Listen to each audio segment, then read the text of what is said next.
राहुरी तालुक्यातील गुहा येथील वादग्रस्त धार्मिक स्थळाबाबत मुंबई उच्च न्यायालयाच्या संभाजीनगर खंडपीठाने 2 दिवसांपूर्वी एक आदेश दिला। त्यानुसार हिंदू मुस्लिम समाजाला धार्मिक कार्यक्रम घेण्याचा वक्फ न्यायाधिकरणाचा मनाई आदेश खंडपीठाने हटवला। त्यानंतर रविवारी सकल हिंदू समाजाच्या वतीने गुहा येथील ग्रामदैवत कानिफनाथ महाराजांची यात्रा भरवण्यात आली। राजकारणाविरहित हा कार्यक्रम झाला। सत्ताधारी व विरोधक असे दोन्ही नेते या कार्यक्रमाला उपस्थित होते। राजकीय जुगलबंदीही रंगली। काही नेत्यांच्या वक्तव्याने राजकीय कन्फ्युजनही वाढवलं।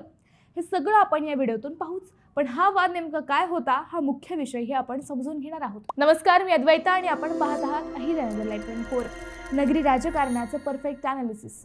पाथर्डी तालुक्यातील मढी हे गाव जसं कानिफनाथांसाठी प्रसिद्ध आहे, तसंच राहुरी तालुक्यातील गुहा हे गावही कानिफनाथ महाराजांसाठी प्रसिद्ध आहे। कानिफनाथ महाराज गुहा येथे ध्यानासाठी येत असत असं काही आध्यात्मिक इतिहासकार सांगतात। कानिफनाथ व गुहा या गावाला शेकडो वर्षांची परंपरा आहे।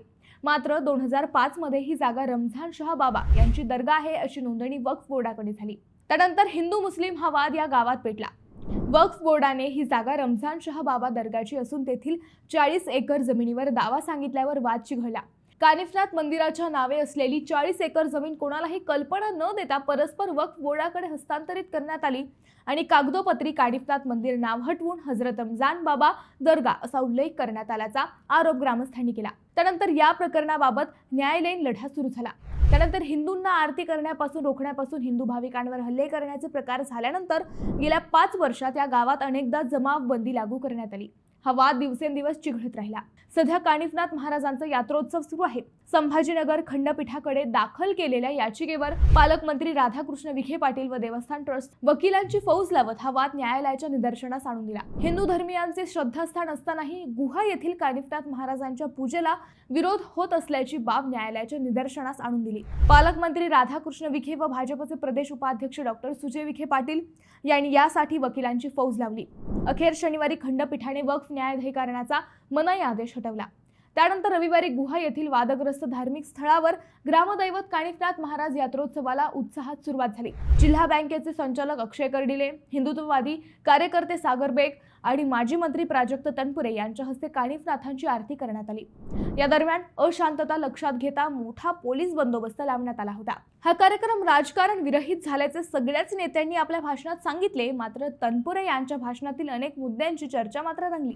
स्वर्गीय शिवाजीराव कर्डिले हे हयात असताना त्यांनी गुहा येथील वादात कट्टर हिंदुत्ववादी भूमिका घेत दरवेळी या वादात लक्ष घातले। दरवेळी स्वतः गुहा येथे जात हिंदू बांधवांच्या पाठीशी ते ठामपणे उभे राहिले। त्यावेळी त्यांचे राजकीय विरोधक असलेला शरद पवार गट मात्र या वादापासून अलिप्त राहिला। सर्व धर्म समभावाच्या गप्पा मारणारा शरद पवार गट या वादापासून अलिप्त राहिला। स्वर्गीय शिवाजीराव कर्डिले यांच्या काळात या देवस्थानाचा वाद अनेकदा विकोपाला गेला। हिंदू पुजाऱ्यांवर हल्ले झाले, परंतु दरवेळी स्वर्गीय शिवाजीराव कर्डिले हिंदू बांधवांच्या पाठीशी ठामपणे उभे राहिले। आता शिवाजीराव कर्डिले यांच्या निधनानंतर राहुरीची पोटनिवडणूक होणार आहे। हीच पोटनिवडणूक डोळ्यासमोर ठेवून या मतदारसंघातील अनेक इच्छुक सध्या या वादात हिंदूंच्या पाठीशी ठाम असल्याचे भासवत आहेत, असा आरोप कर्डिले समर्थकांनी केला। परंतु गुहा ग्रामस्थांनी राजकारण बाजूला ठेवून या महाआरतीला सगळ्याच पक्षाच्या नेत्यांना आमंत्रित केले। याच कार्यक्रमात माजी मंत्री प्राजक्त तनपुरे यांचे राजकीय विरोधक असलेल्या पालकमंत्री राधाकृष्ण विखेंचे पहिल्यांदाच तोंड भरून कौतुक केले। खंडपीठातील वादात पालकमंत्र्यांनी वकिलांची फौज लावून हा प्रश्न निकाली काढला म्हणत तनपुरेंनी विखेंचे आभारही मानले। शिवाय भाषणात अनेकदा आपले हिंदुत्ववादी सरकार असा 2-3 वेळा उल्लेख केला। तुमचे 240 आमदार आणि आमचे 10 तुमच्या सोबत आहेत असं म्हणत शरद पवार गट हा भाजपसोबत असल्याचा दावा केला।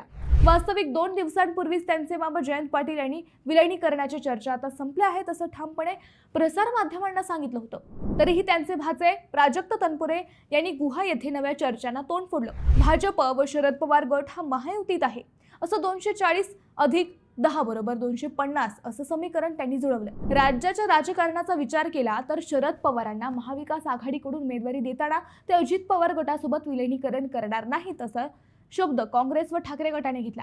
प्रसार माध्यमांवरही शरद पवार पक्षाचे ज्येष्ठ नेते जयंत पाटील यांनी हाच मुद्दा अधोरेखितही केला।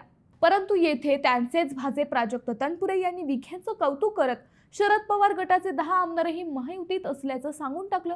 प्राजक्त तनपुरे हे मामा जयंत पाटील व ज्येष्ठ नेते शरद पवारांच्या विरोधात जाणार आहेत का हा प्रश्न या निमित्ताने शरद पवार पक्षाच्या कार्यकर्त्यांना पडलाय। असो, राजकारण आहे, काहीही होऊ शकतं। मित्रांनो, तुम्हाला हा विषय कसा वाटला हे आम्हाला कमेंट करून नक्की कळवा। शिवाय व्हिडिओ आवडला असेल तर चॅनलला सबस्क्राईब करून व्हिडिओला लाईक करायला विसरू नका. पुन्हा भेटू नव्या विषयावर. तोपर्यंत धन्यवाद.